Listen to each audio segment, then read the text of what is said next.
Earlier I mentioned liquid level sensing as a potential application for our magnetic sensors. And for those of you who are familiar with this space, you may have seen something like this before with a reed switch ladder. And you typically have a little magnet that's on a float, and as the level of the liquid goes up and down, the magnet rises and falls. And as you can see, as it does so, it's triggering these reed switches along the way. But you'll notice, for instance, that there are points where multiple switches are activated. This is an inherent limitation of reed switches. It's just by design.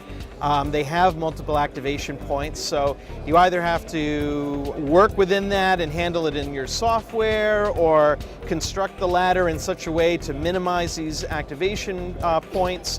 But end result is you have very few points, and yet across, the more precision you want, there's a limit of how far you can reach. Now we can go a step further and we can replace these reed switches with our RR130 digital sensors. And so you can see we have a very tight little ladder here. These devices are only 2.5 millimeters apart from one another. And again, I can have a very nice, simple ladder as these go up. And you can see there's a much cleaner signal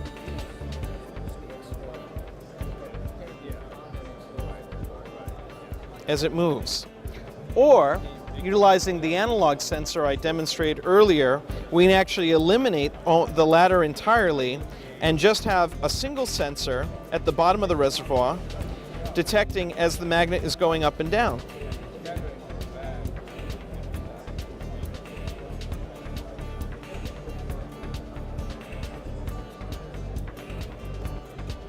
So now we've completely eliminated the need for the ladder itself. We only need a float magnet and a single sensor that, given that the enclosure is probably magnetically permeable, the sensor can be on the outside.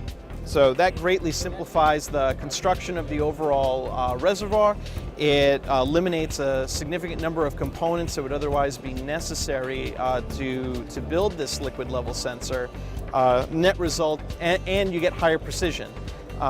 Again, it's a win-win on multiple fronts.